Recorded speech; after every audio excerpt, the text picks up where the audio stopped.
जय श्री राम। भारत में स्वधर्म की बात बहुत कही जाती है कि आपका धर्म क्या है। धर्म तो हम लोग मानते ही हैं, पर आपका धर्म क्या है। आप किसी भी परिस्थिति में जो जी रहे हैं उसमें सबसे बेस्ट, सबसे उच्च कोटि का जो कर्म आप कर सकते हैं वो क्या है, और आपका वो कर्म क्या है। इसी को अगर हम जानने निकलेंगे तो इंसान कहता है कि हम अपने आप को, स्वयं को जानने निकले, सत्य की खोज में निकल रहे हैं, या कह लो कि ईश्वर को पाने निकल रहे हैं, या फिर आप ये कह लीजिए कि आपके मन में एक जानने की इच्छा है कि आखिर हम दो तरीकों से आप ट्रुथ के पीछे जा सकते हैं। एक तो आपको ईश्वर को जानना हो कि ईश्वर कौन है, क्या है। दूसरा, आप ये जानना चाहते हैं कि मेरा कर्तव्य क्या है, मेरा धर्म क्या है। प्रश्न दो तरीके से पूछे जाते हैं, पर अर्ज एक ही होता है कि आखिर हम जान ले कि भाई हमको किस परिस्थिति में क्या करना चाहिए। कभी कभी ये कर्म से भी उत्पन्न होता है कि मेरा कर्म क्या है, मेरा धर्म क्या है। ग्रंथों में अनेकों बातें कही गई हैं, पर हमको नहीं समझ आ रहा है कि मेरा कर्म क्या है, क्योंकि मेरा मन ही नहीं है वहां पर। हम जानते हैं कि हमको ये काम करना चाहिए, पर हम उसको 100% नहीं कर सकते। जैसे शास्त्र कहते हैं कि राजा हरिश्चंद्र ने सत्य का पालन करने के लिए उन्होंने कितने सारे त्याग किए, हम लोग शायद ना कर पाए, या आप कहें कि हम लोगों तो उतना कमिटमेंट नहीं हो पाएगा। अगर आपने अपना सत्य जाना होगा तो आपको कोई डिगा नहीं पाएगा अपना कर्म करने से। अगर आपने अपना सत्य अभी नहीं जाना है तो आप किताबों की भाषा है जिसको दोहरा रहे हैं सबके सामने, और आप भी जानते हैं कि आप उस पर चल नहीं पाएंगे।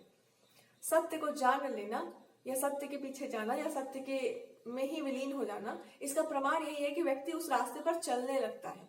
आप उससे उसका धर्म नहीं छीन सकते। उसको पता है कि उसको सबसे अच्छे से इस समय क्या करना चाहिए, और वो उस चीज को पूरे मन लगा करके वो काम को करता है वो इंसान। इसी को सत्य को जान लेना कहते हैं, या इसी को सत्य को प्राप्त कर लेना कहते हैं। पर कभी कभी ऐसा होता है कि जो परिस्थितियां आपके सामने आ गई हैं, या जो सिचुएशन आपके सामने प्रेजेंट कर दी गई है, उसमें अब आपको ये डिसाइड करना है कि अब यहाँ पर आपको क्या करना चाहिए। सिचुएशनल हो जाता है फिर बात। तो या तो ऐसा होगा कि आपको पता है कि अब आपका कर्म, आपका धर्म क्या, हालांकि वो इंसान मुक्त हो जाता है, हर बंधन से मुक्त हो जाता है, पर फिर भी उसका एक धर्म तो है ना। मुक्तात्मा ही हो तो आपको करना क्या चाहिए। देखिए इस समय सबसे जरूरी क्या है, आप वो काम करिए। उसके बाद फिर आप अलग काम करो, बहुत सारे काम आपको मिले, क्योंकि आपके पास क्षमताएं बहुत होती हैं। उसके बाद आप परिस्थितियों को देखते हुए आप खुद ही समझ जाते हैं कि इस समय इस फैक्टर में या इस फील्ड में आपको बहुत कुछ करना पड़ जाएगा। पर वास्तव में मनुष्य अपना धर्म जानने के लिए ही जानना चाहता है कि आखिर हम करें क्या। हमको हर परिस्थिति में इस जितने भी सवाल आते हैं कि भगवान कहाँ है, कैसे पता चलेगा कि कब क्या करना चाहिए, कैसे पता चलेगा, वो कैसे पता चलेगा। इसका एक ही जवाब है, आप ये जानने का प्रयास करिए कि आपका धर्म क्या है, आपको क्या करना चाहिए और क्या नहीं करना चाहिए। और इसका जवाब आपको कहाँ से मिलेगा। या तो आपको अपने ग्रंथों पर पूरा विश्वास हो, ब्लाइंड ट्रस्ट करके आप चलिए, या तो आपको स्वयं पर पूरा विश्वास हो और फिर आप वो पाथ ले ले जिसको हम कहते हैं आत्मा का, स्वयं को जानने का, अध्यात्म जिसको हम कह देते हैं कि भाई हम तो स्पिरिचुअल हैं और हम हर चीज की तह में जाते हैं। जो हर चीज की तह में जाते हैं, हर चीज की गहराई में उतरते हैं, वो एक दिन सत्य को पा ही लेते हैं, क्योंकि उनका स्वभाव ऐसा होता है। फिर वो हर चीज को जानने का प्रयास करते हैं। और जो स्वतंत्रता से मान बैठे हैं, अपने आप को अंधा आंख बंद करके किसी चीज को मान चुके हैं कि हाँ यही करना चाहिए और यही करना ही चाहिए, तो फिर उनके सामने वो सत्य प्रकट हो जाता है अपने आप। कहने का अर्थ है कि या तो आप जान के मानो या मान लो और एक दिन आप जान लेंगे। अब आप कहेंगे कि भाई तो अभी हम जिस सिचुएशन में है उसमें मेरा कर्तव्य क्या है, मेरा कर्म क्या है, हम कैसे जाने। फिर वहां ये देखा जाएगा कि आपका मन कहाँ रमता है। अगर ईश्वर में रमता है तो आपको ईश्वर को ही जानना है इस जन्म में।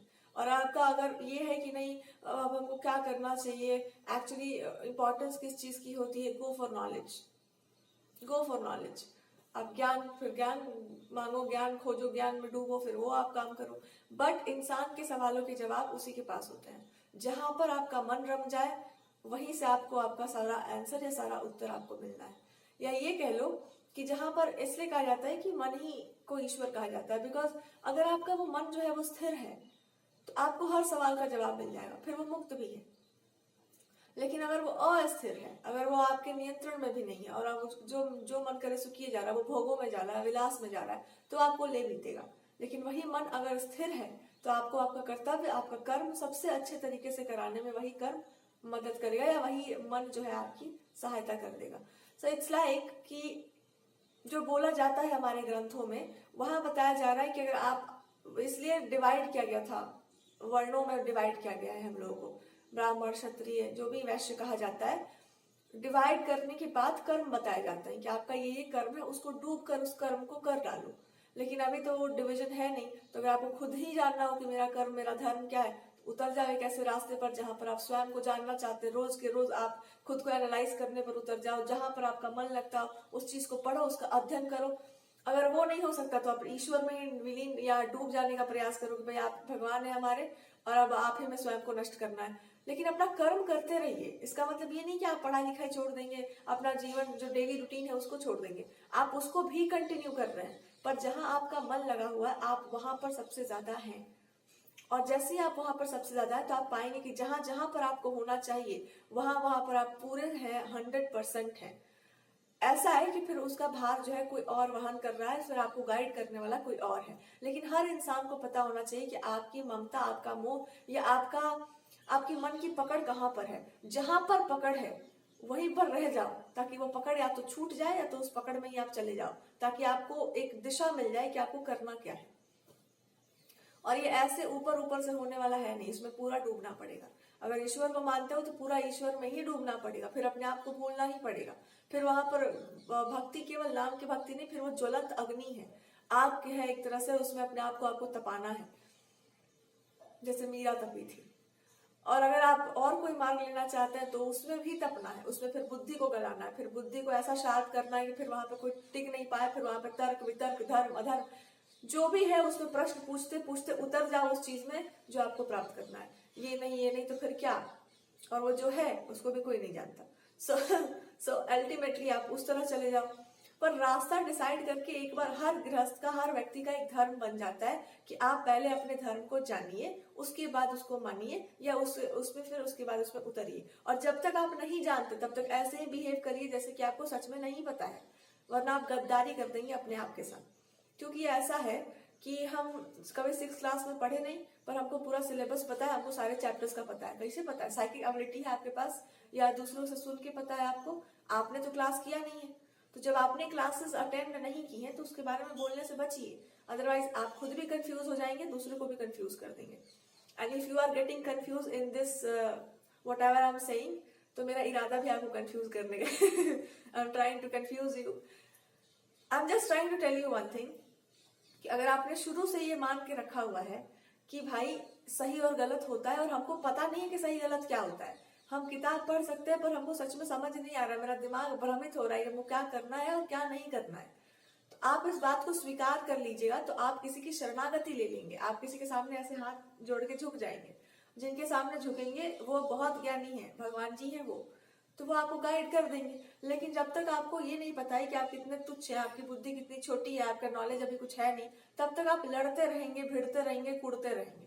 और एक बार आपको पता है कि हम क्या है और क्या नहीं है, तब आप अधिकार से लोगों को कंफ्यूज भी कर सकते हैं, अधिकार से लोगों को थोड़ा सा you can do that, because आपका मोटिव करेक्ट होना चाहिए, आपका मोटिव करेक्ट है। Actually you are trying to put something, जैसे जितने भी स्पिरिचुअल मास्टर्स हैं, देखिए you can get lost in whatever they are saying. आपको लगेगा कि वाह कितनी अच्छी बात हो रही है, पर क्या बात हो रही है आपको समझ नहीं आएगा। अच्छा लगेगा सुन करके, पर क्या बोला जा रहा है नहीं समझ आ रहा है, कैसे होता है नहीं समझ आ रहा है, मेरे को रास्ता बता दो नहीं समझ आ रहा है, रास्ता बता भी दे जाए तब भी आपको नहीं समझ आएगा।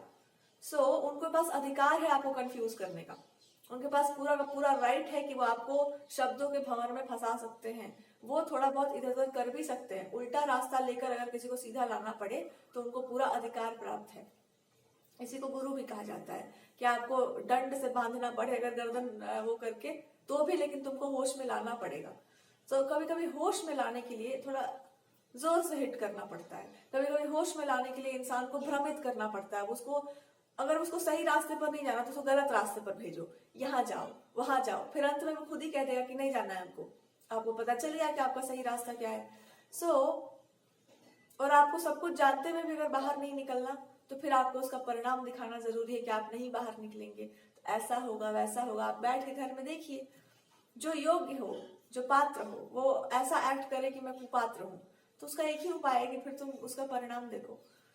सो if you are doing anything और if you just feel like हमको भी कुछ पता नहीं है हम कैसे जाने, तो जानना तो आप ही को पड़ेगा, रास्ता आप ही का है, चलना आप ही को पड़ेगा। डिसाइड अब आप कब करते हैं वो आपके ऊपर है। पर आप जब तक डिसाइड नहीं करते हैं तब तक आप यही मान के चलना कि किताबों पर आश्रित रहना पड़ेगा। तो आश्रय भी ऐसा लेना कि बस ऐसा जोर से पकड़ के ऐसे बंध गए उस पर, ऐसे जोर से पकड़ लिए। हाँ, मतलब ग्रिप कमजोर नहीं होना चाहिए फिर। कि अगर आपको खुद तैरना नहीं आता और कोई लाठी या कोई डंडा ऐसे आपको भेज करके दे रहा है कि हाँ चलो इसको लेकर ऊपर आ जाओ, तो पकड़ना तो सीखो उसको जोर से। तो अगर आपको नहीं पता आपका धर्म क्या है तो जाओ ग्रंथों को थोड़ा अध्ययन करो, एटलीस्ट एक हिंट लेकर के आइए कि अच्छा ऐसे ऐसे काम करना होता है। फिर आप खुद ही अपने सही रास्ते पर आ जाएंगे कि हमको पता ही नहीं है कि करना क्या होता है, ये तो बोला जा रहा है। सो ये मजा है लाइफ का कि आपको पता करना है, अभी आपको पता नहीं है, यू जस्ट नो इट। किताबों में लिखा है, उन्होंने लिख दिया है, हम मानना चाहते हैं पर हम मान नहीं पा रहे बिकॉज मेरा लॉजिक इस बात को हमको मानने ही नहीं देगा कि हम कैसे मान लें किताब पढ़कर। तो कैसे मान ले, तो पता करो ना जाकर के, गो आफ्टर दैट क्वेश्चन कि पता करिए कि आखिर वो क्या है। और आप पता नहीं कर पा रहे तो फिर आप ये मान लीजिए कि आप एक आलसी इंसान है, you are a lazy person. और अगर आप आलसी इंसान नहीं है तो पता क्यों नहीं कर पा रहे हो? तो फिर इतने दिन जिंदगी में 20 साल 25 साल जी करके आपको एक सवाल पूछना है, सबसे सवाल पूछना है, पर उस सवाल का जवाब अपने अंदर नहीं खोजना है, तो आप आलसी हो या आप में हिम्मत नहीं होगा। पर आप इस बात को स्वीकार नहीं करना चाह रहे हैं। तो नहीं जानते हो जाके खोजो, और नहीं ढूंढ पा रहे हो तो फिर मान लो कि तुमको ना खोजना है, ना तुमको उसमें इंटरेस्ट है, ना तुमको जानना है कि सही गलत क्या होता है। और अगर पता भी चल जाएगा तो पता नहीं आपको इंटरेस्ट आएगा कि नहीं उसको कंटिन्यू करने में। सो आप अपने बारे में ही जान करके बैठिए कि मेरे में ही फॉल्ट है इसलिए हम नहीं जानना चाह रहे। वरना इंडिया में हर इंसान जो है पहले इसी के पीछे पड़ता था कि भाई what is my karma, what is my dharma. यही शिक्षा ही होती थी सबसे पहले कि मेरा आगे का कर्म क्या होगा, कैसे व्यक्ति हैं हम, क्यों आए हैं, क्या कारण है इसका। यही होता था हमारे इंडिया में। तो अगर आपसे नहीं हो पा रहा तो आप मान के चलो कि मेरे से हो नहीं पा रहा है, या हमको करना ही नहीं है, हमको टाइम को वेस्ट करना है, हमको अपना लाइफ खराब करना है। All the best.